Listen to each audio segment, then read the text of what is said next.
அனைவருக்கும் வணக்கம். Welcome back to my channel.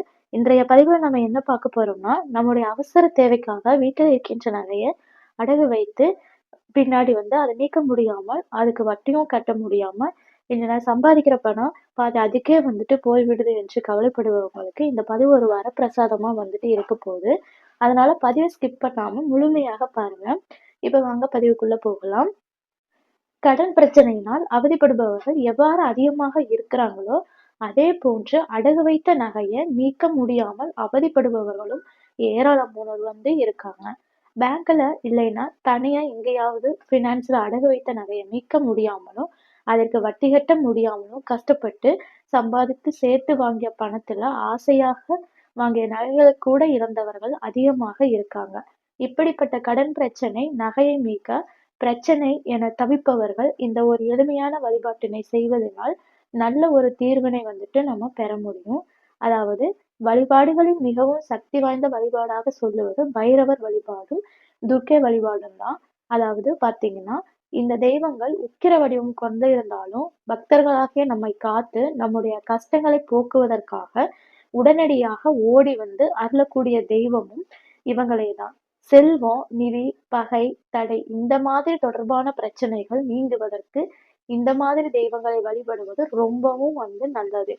இப்போது நம்முடைய அவசர தேவைக்காக வீட்டில் இருக்கும் தங்க நகைகளை அடகு வைத்து பணம் வாங்கிட்டு அதுக்கு வட்டியும் கட்ட முடியாமல் அப்படி சம்பாதிக்கும் பணத்தில் பெரும்பாலும் அதுக்கே போய்விடுது என்று கவலைப்பட்டுட்டு கடன் சுமையும் அதிகரிச்சுட்டே போகும். இவ்வாறு நம்ம கடன் சுமை எல்லாம் தீரணும் என்று நினைச்சால் இந்த ஒரு வழிபாட்டினை செய்தாலே போதும். நம்முடைய பிரச்சனைகள் அனைத்தும் சீக்கிரம் தீருவதை பார்க்கலாம். தேய்பிறை அஷ்டமி என்பது பைரவருக்கு உரிய ஒரு வழிபாட்டு நாளாகும். தன்னுடைய பக்தர்களுக்கு காவலாக இருந்து பகை, பயம், கடன் பிரச்சனை இது எல்லாத்தையும் போக்கக்கூடியவர் தான் பைரவர். பொதுவாக பார்த்தீங்கன்னா, பைரவருக்கு அஷ்டமி திதி வரும் நாளில் ராகு காலத்தில் விளக்கேற்றி வழிபடுவது ரொம்பவும் நல்லது. சிவன் கோவிலில் உள்ள பைரவர் சன்னதிக்கு சென்று நல்லெண்ணெய் தீபம் ஏற்றி வழிபடுவது பைரவரோட அருளை பெற செய்யும்.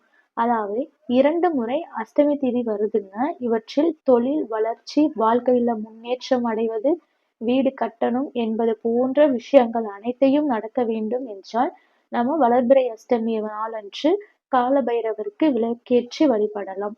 அதே சமயம் பார்த்தீங்கன்னா, அடகு வைத்த நமது நகையை மீட்கணும் அப்படின்னு நினைச்சால் தடைகளும் விலக வேண்டும், பிரச்சனைகள் தீர வேண்டும், கடன் தீர வேண்டும் என்று நினைப்பவர்கள் மற்றும் தேய்பிறை அஷ்டமி நாள்ல பைரவரை வழிபடணும். தேய்பிறை அஷ்டமி பூஜையை நம்ம மாலை நேரத்துல செய்வது என்பது மிகவும் சிறப்பு வாய்ந்ததாக சொல்லப்படுது. அன்றைய தினம் கோவிலுக்கு சென்று வழிபட்ட பிறகு வீட்டிற்கு சிறிது எளிமையான வழிபாட்டினை செய்தோம்னா நம்முடைய வேண்டுதல்கள் எதுவாக இருந்தாலும் அதை கால பைரவரே நடத்தி வைப்பார் அப்படிங்கிறது நிதர்சனமான உண்மைதாங்க. அதுவும் வியாழக்கிழமையில வருகின்ற தேய்பிறை அஷ்டமி அன்று இந்த வழிபாட்டினை நம்ம மேற்கொள்வது இன்னும் கூடுதலான ஒரு விசேஷமாக சொல்லப்படுது.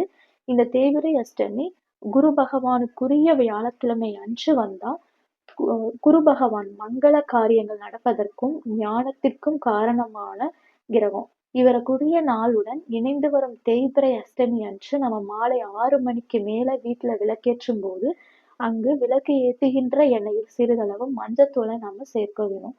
நாம விளக்குக்கு ஆல்ரெடி மஞ்சள் குங்குமம் வைத்திருப்போம். இருந்தாலும் விளக்கேத்துற எண்ணெயில சிறிதளவு மஞ்சத்தூளை போட்டு நம்ம விளக்கேற்றி வழிபடணும். இந்த மாதிரி மஞ்சள் தூள் நம்ம போட்டு நம்ம விளக்கு ஏற்றும் போது கடன்கள் சீக்கிரம் தீர வேண்டும்.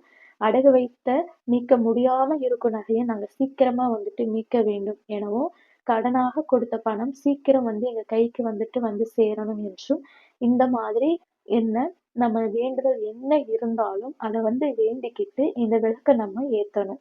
அதோடு மனதில் பைரவரையும் நினைத்து வழிபடணும்.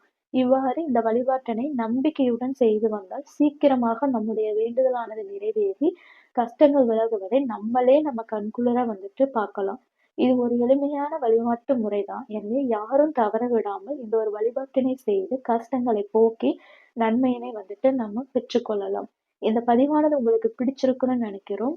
பயனுள்ளதாக இருந்திருந்தால் நமது சேனலை லைக் அண்ட் சப்ஸ்கிரைப் பண்ணி தொடர்ந்து இணைந்திருங்கள். அடுத்த ஒரு பதிவில் சந்திக்கும் வரை நன்றி, வணக்கம்.